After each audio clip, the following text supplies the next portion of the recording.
Okay, this is day 5 of the storytelling project. I'm going to try. When I was in college, I had a professor who wore a microphone around his neck on a chain.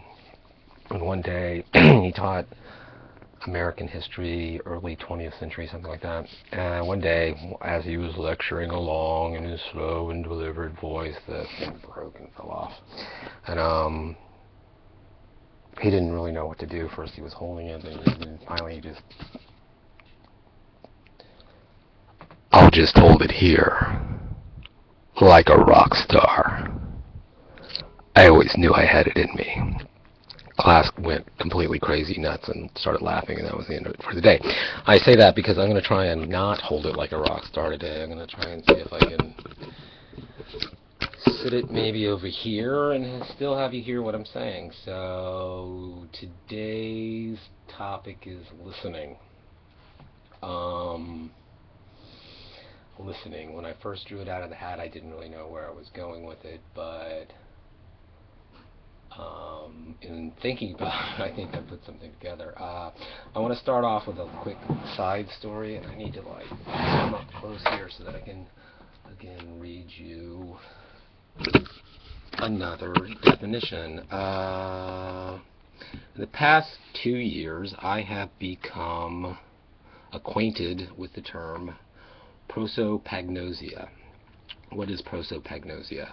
If you break it into two words, the Greek prosopon, which means face, and agnosia, which means not knowing.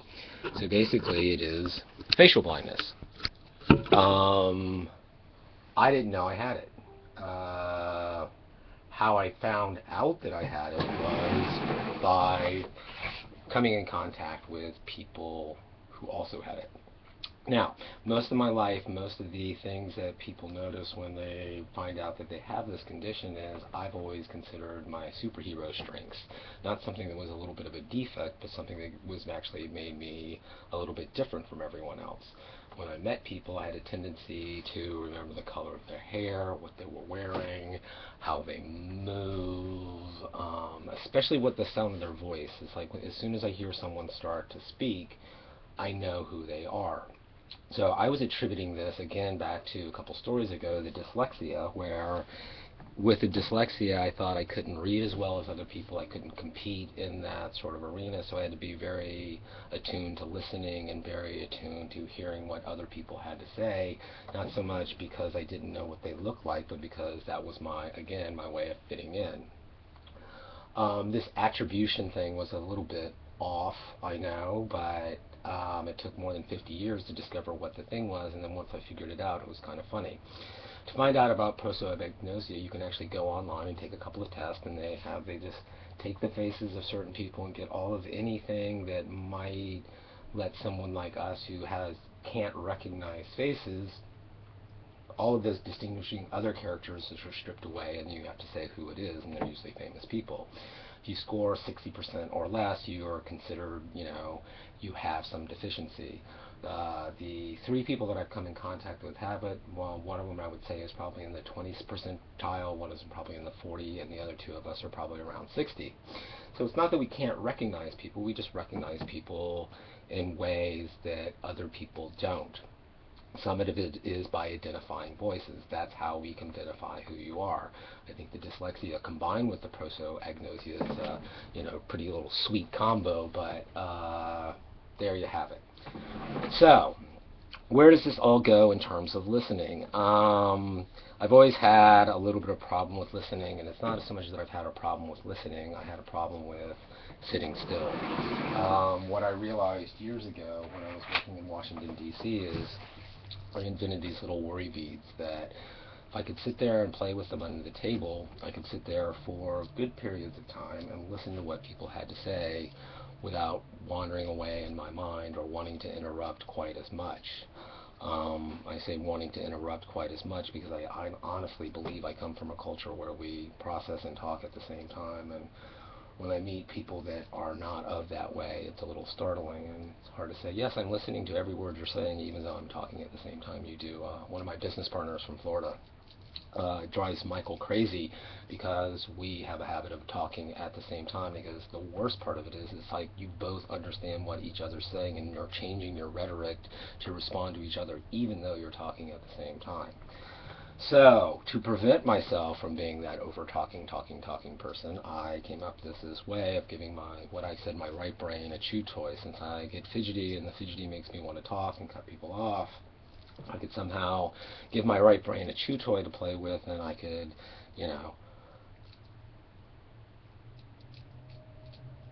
listen. So, first I came up with these little hematite ones that, zip back together as you rub your fingers through them. That was kind of nice. It could be done very discreetly under a table. No one ever knew about it. Now, in time, that went to a little small ball. This is a little, I can't remember what kind of rock this is, but it's a stone that's been polished into a perfect layer. So over time I began to just play more with the ball under the table, because it gave, again, my right brain something to do, and the more dexterity I gained, the more I needed to give it to do so that I could listen to what other people were saying.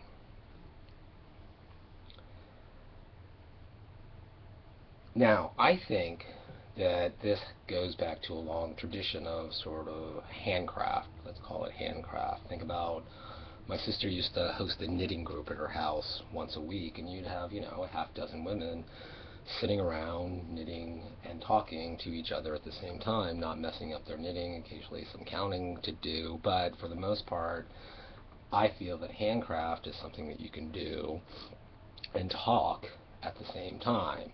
You can whittle, you can do things that are quiet enough that you can talk to one another and engage your one side of your brain so the other side can process language and listen to what's going on. So oftentimes when I teach seminars at ad agencies, I'll go in and I'll remove all of their cell phones and give them doodle pads and say, you can write anything on this you want while this class is going on. You can sketch, you can doodle, you can do whatever you want, but you just can't touch your phone for the next 40 minutes. Invariably someone says, well, I have a really important thing and I can't not look at my phone for 40 minutes. And I'm like, well, then you're allowed to leave, because you can't take 40 minutes out of your life to not look at your phone. You have bigger problems than this class. So, I think the cell phone affects group work, and I'm going to get her back around to the listening part of that in a minute. A couple years later, I moved up to a bigger ball. Now, the bigger ball eventually led me out of those places where I had to sit still all the time, and I think going to the bigger ball actually might have driven me out of the last agency that I worked at, because I did it unapologetically just about in every meeting I sat in. But I could sit and look down and listen and hear every word you said.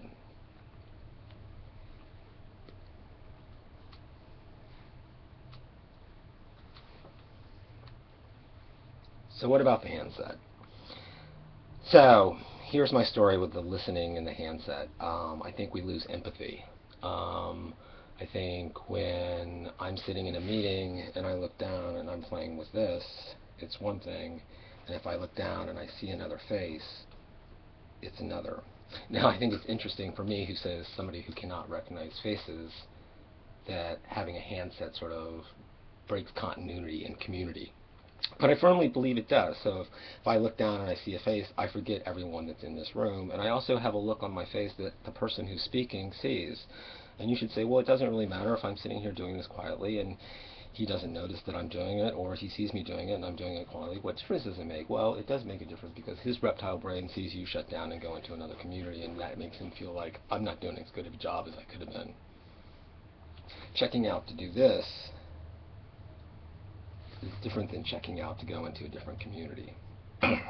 So I see these legions of people walking around with handsets, which in my former life I hope to perfect and do applications to make them people drawn more into them. And now we're completely drawn into them. It's not, we think that we're being drawn into a social community, that we're being drawn into something that is over there that I need to be a part of, but at that same time you're breaking what's right around you. So at some point we need to make the choice of, are we making a social community by listening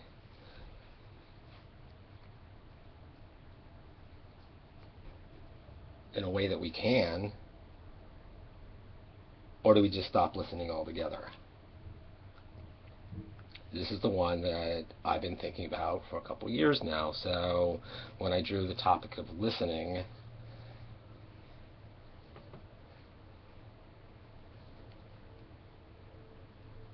I guess this is what all I began to think of.